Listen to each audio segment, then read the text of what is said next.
My sister stood up in the middle of my college graduation and screamed that I was a cheater in front of everyone. Parents, professors, the entire auditorium, all of them staring at me while Brittany pointed like she was delivering a death sentence. I kept walking toward that stage anyway. 4 years of work weren't going to crumble because she wanted them to. But before I tell you what happened when I reached that podium, let me back up. Because this story doesn't start at graduation. It starts way earlier, back when I still believed my sister loved me. Growing up, Brittany was the golden child. I'm not being dramatic, she literally was.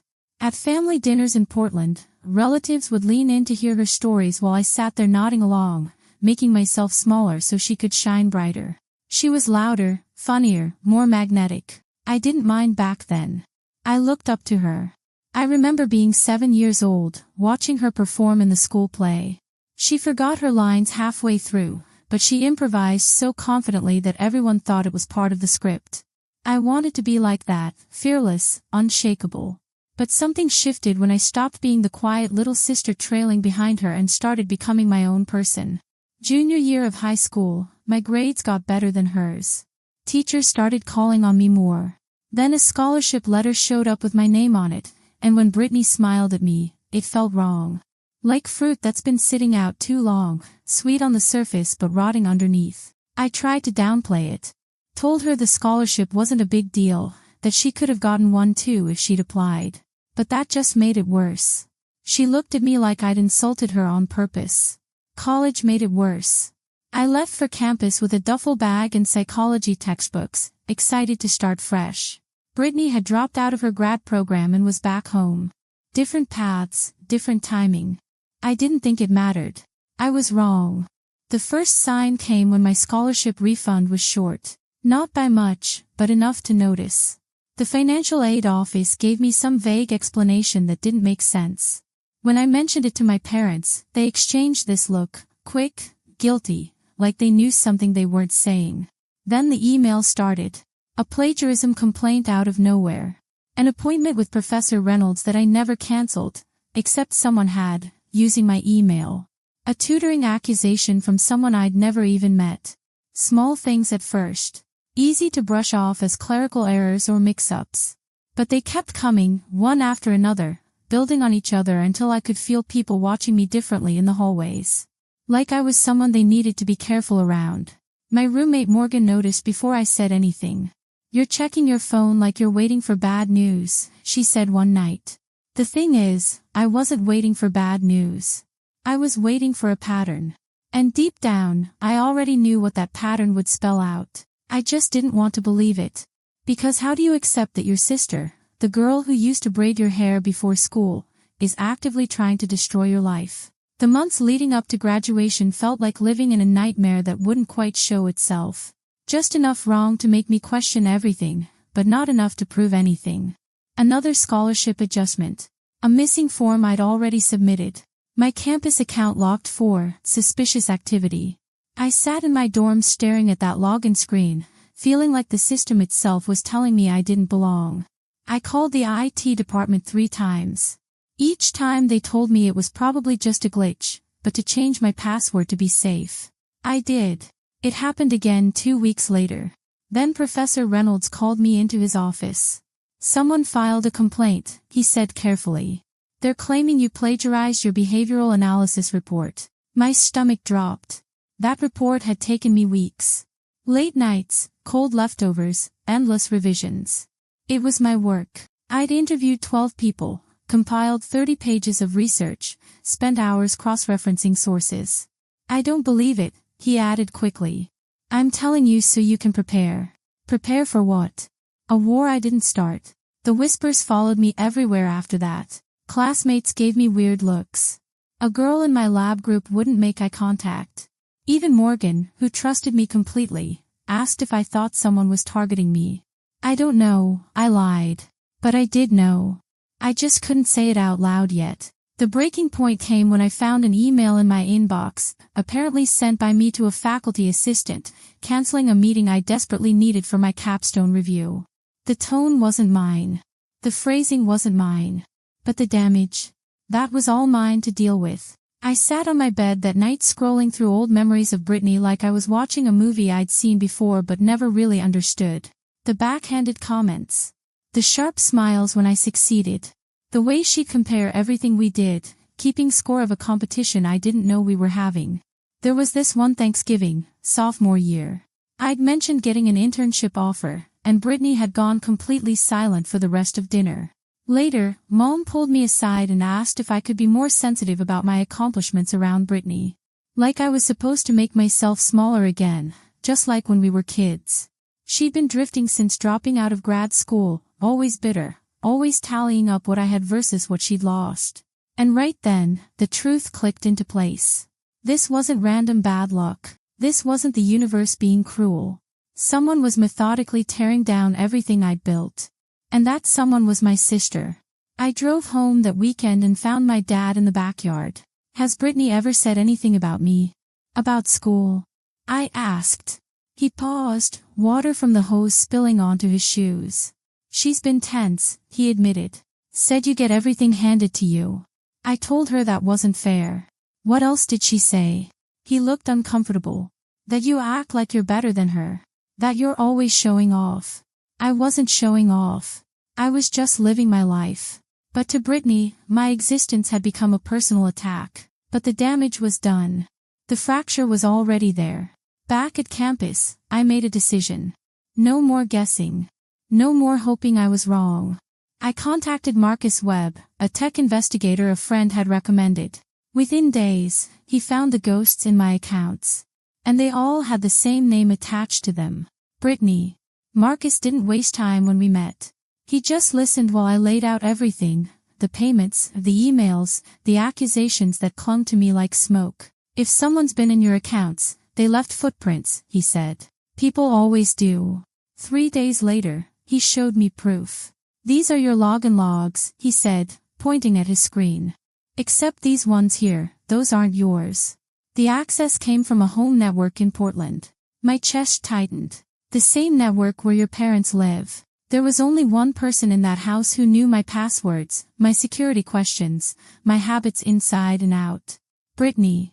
There's more, Marcus continued. The scholarship payments that went missing. Someone rerouted them. Twice. He pulled up another window showing transactions tagged under my campus account. And these tutoring accusations. They came from a mirrored email, one character different from yours. That's intentional. Intentional. The word hit me like a punch. Marcus kept going. She was smart about it. Spacing things out, making it look random. But once you see the pattern, it's obvious. This took planning. I left his office shaking. Morgan texted asking if I was okay, but I couldn't respond. I needed to see it for myself, needed to confront the reality before I could tell anyone else. I drove straight to my parents' house and sat in the driveway for 20 minutes, staring at the porch light. The same light that used to mean home, safety, family. Now it just looked cold. Dad found me there. Penelope, what's going on? I didn't tell him everything. Just enough. That scholarship money that went missing. The plagiarism complaint. Someone's been in my accounts, messing with my life. He looked sick. Are you saying? I don't know what I'm saying, I lied.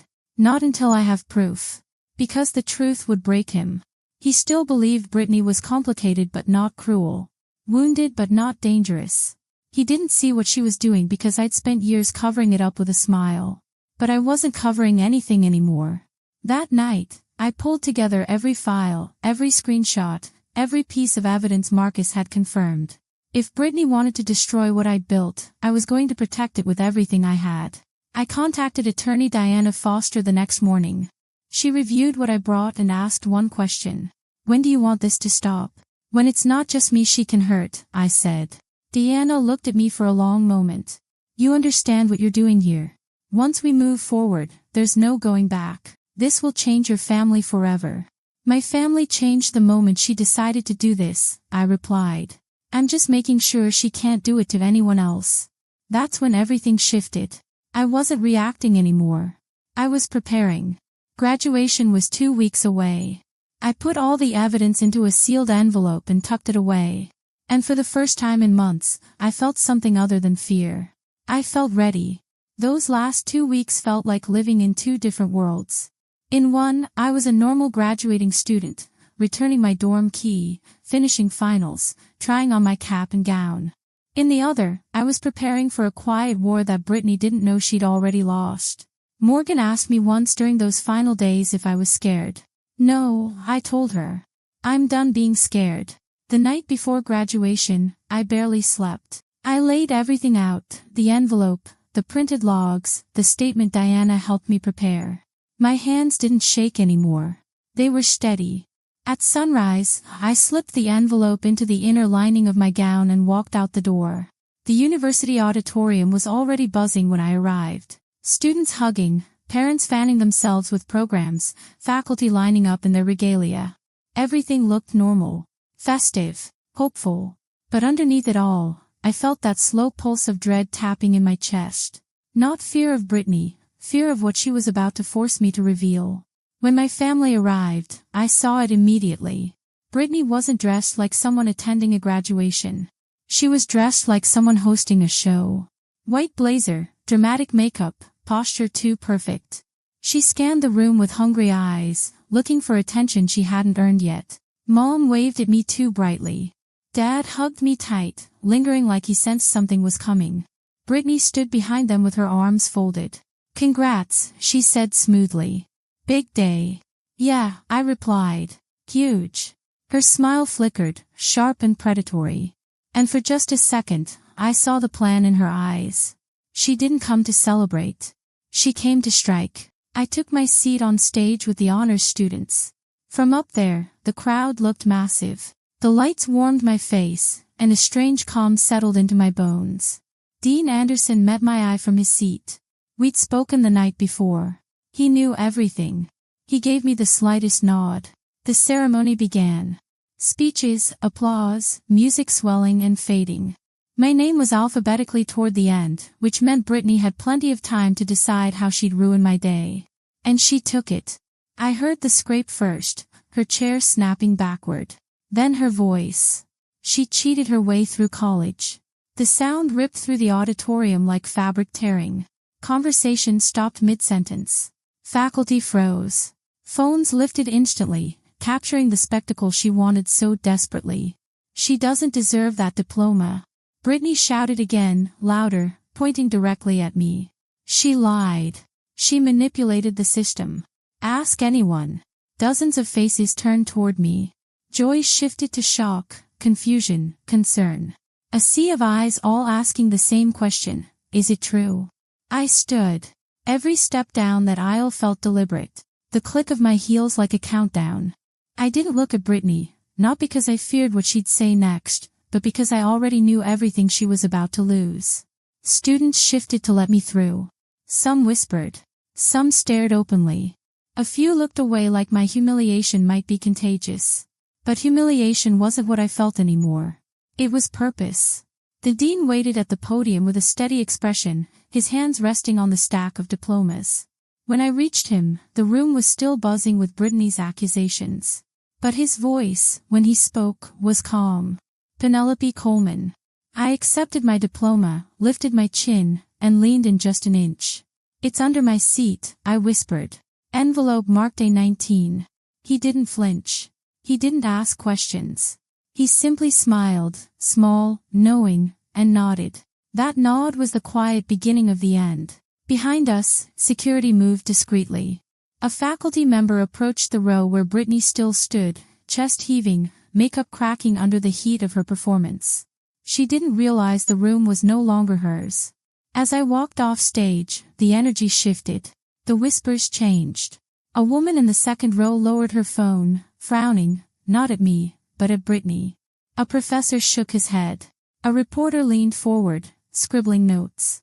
Brittany sensed it too. What? She barked, voice wobbling. You all saw it.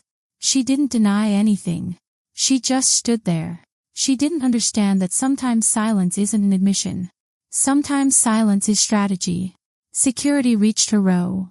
One of them spoke softly, offering her a choice, sit down or step out. But Brittany didn't do soft. You're all blind, she screamed, pointing again, desperation breaking through. She's been lying for years. But the crowd wasn't with her anymore. They'd seen me walk steady and calm. They'd seen the dean nod. They'd seen Brittany unravel.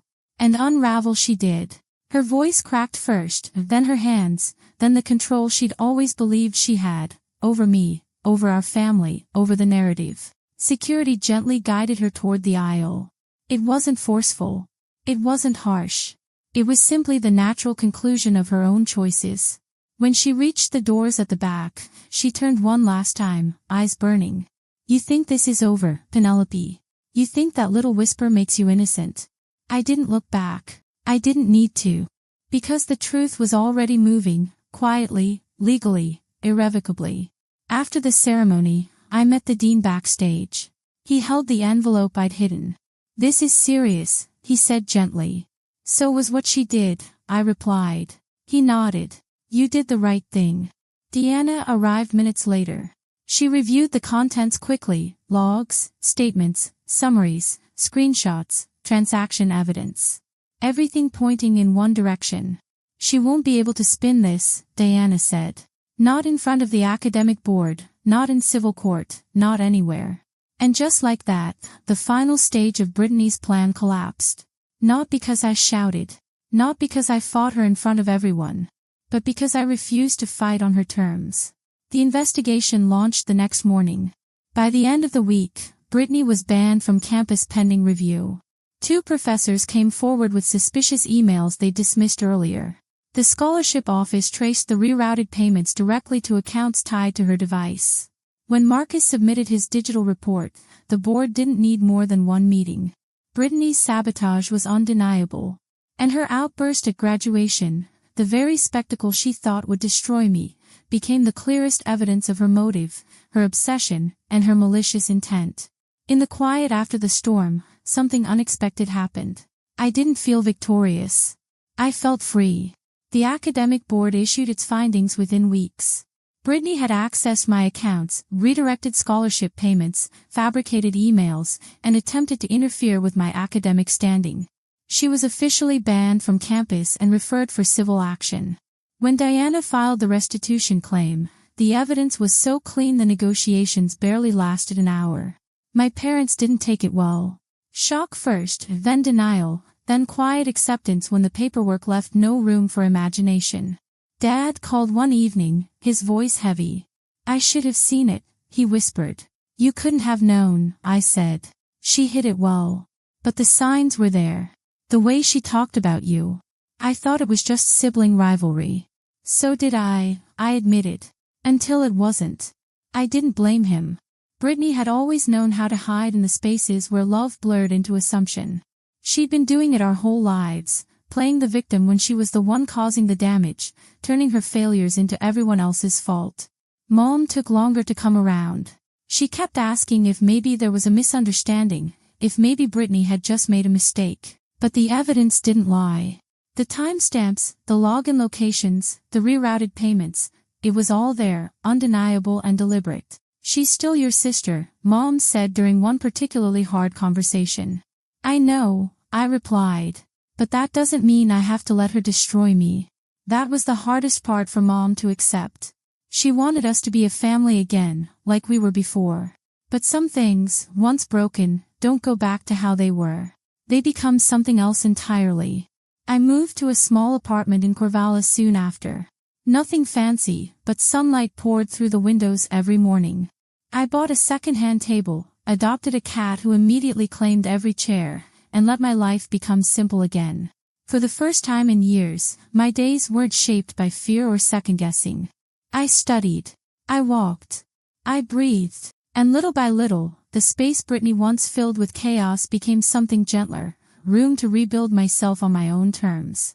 A few months after everything settled, Morgan came to visit. We sat on my tiny balcony drinking coffee, and she asked the question I'd been asking myself. Do you ever regret it? Turning her in.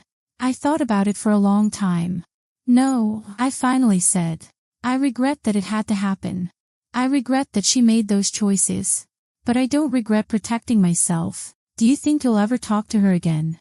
I watched a bird land on the railing, tilt its head, then fly away. Maybe someday, I said. but not until she's ready to admit what she did. And I don't know if that day will ever come.